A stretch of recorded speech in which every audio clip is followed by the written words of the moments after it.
लेकिन इससे आपका भला नहीं होने वाला है। तो जो स्टेप मैं आपको बता रहा हूं ना सर, आपको उसी तरीके से निकालना है। आपको अपने कॉपी में 4 स्टेप लिख लेना है, ठीक है, जिसमें स्टेप नंबर 1 क्या होगा वो समझेंगे। आप इसमें से किसी भी संख्या को अपने मन में एवरेज मान लीजिए, किसी भी संख्या को आप अपने मन में औसत मान लीजिए। जैसे मान लीजिए कि आपने कहा कि सर हम यहां पर मान लो 8 को औसत मानते हैं, या अगर आप इसमें से किसी संख्या को नहीं मानना चाहते हैं तो आप अपने तरीके से औसत मान सकते हैं। जैसे मान लीजिए कि हमने कहा कि हमने 10 को औसत माना है, ये हमने एज्यूम किया है। क्या किया हमने यहां पर एज्यूम किया है। स्टेप नंबर 1 होता है अपने तरफ से कोई भी संख्या को औसत मानना। आप 10 को भी मान सकते हो, 0 भी मान सकते हो, 6, 14, 8 आप किसी को भी मान सकते हो, ठीक। फिर उसके बाद स्टेप नंबर 2 क्या होता है, तो स्टेप नंबर 2 हमारा होता है कि इस संख्या से सभी को कंपेयर करना, कौन ज्यादा है कौन कम है। तो हमने यहां पर कंपेयर किया 10 से, जो है हमारा देखेंगे गौर से तो बोलेंगे सर 10 से 6 क्या है, ज्यादा है कि कम है, तो बोलेंगे सर कम है, कितना -4। 10 से 14 ज्यादा है कि कम है, तो बोलेंगे +4। 10 से हमारा 8 कम है कि ज्यादा है, तो कम है। 10 से 18 ज्यादा है तो कितना 8 है। 10 से 2 हमारा कितना कम है, तो 8 कम है। और 10 से 12 कितना ज्यादा है, तो 2 ज्यादा है। मतलब हमें यहां पर स्टेप नंबर 2 पे फोकस करना है, किसमें, तो डेविएशन में। और डेविएशन पे नहीं फोकस करना है सर, नेट डेविएशन पे फोकस करना है कि हमारा जो डेविएशन हुआ वो कितने का हुआ, कौन कितना कम है कौन कितना ज्यादा है।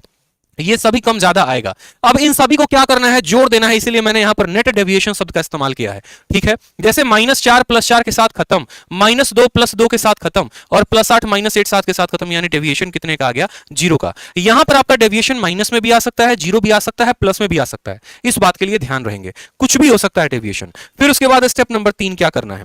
डेविएशन तो आ गया भैया, पहले तो हमने किसी संख्या को औसत मान लिया, फिर हमने डेविएशन भी निकाल लिया। अब स्टेप नंबर 3 ये करना है कि ये जो भी डेविएशन आएगा ना, इसको सभी में बांट देना है, ठीक। जैसे यहां पर 6 लोग हैं तो इसको 6 लोगों में बांट देना है। तो 0 को 6 लोगों में बांटोगे तो हर किसी को 0 मिलेगा। यहां पर हो सकता है प्लस भी आ जाए, यहां हो सकता है माइनस, जैसे +16 आ जाता, या मानो यहां पर 24 आ जाता, तो 24 को 6 लोगों में बांटते तो हर किसी को 4 मिलता, ठीक है। यहां पर -24 आ जाता, 6 लोगों में बांटते हर किसी को -4 मिलता, ठीक। और उसके बाद आता है स्टेप नंबर 4। स्टेप नंबर 4 में क्या करते हैं, तो भैया यहां पर जो भी आया है डेटा, आपने जितना माना है उसमें जोड़ दो। अगर +4 आया है तो 10 और 4 14 आंसर होगा, -4 आया है तो 10 और 4 घटा देंगे तो 6 आंसर होगा, यानी 10 + 0 बराबर कितना आ गया, 10। यानी इस पूरे के पूरे संख्या का औसत कितना है, 10 है। अब एक बच्चा बोलेगा सर इतना लंबा आप क्यों किए, आप आसानी से जोड़ के भी तो कर सकते थे। तो मैंने कहा हाँ मुन्ना, हम जोड़कर बिल्कुल कर सकते थे, लेकिन अगर जरा सोचो कि तुम्हारा सवाल मुन्ना ऐसे आ जाए 1127 हो, मानो यहां पर मैं आपको सिंपल सा डेटा दे रहा हूं, 1127 हो, 1134 हो यहां पे, ठीक है, 1102 हो जाए, और मानो यहां पर 1145 हो जाए, और मैंने कहा चलो मुन्ना बताओ यहां पर इनका औसत कितना निकालना है,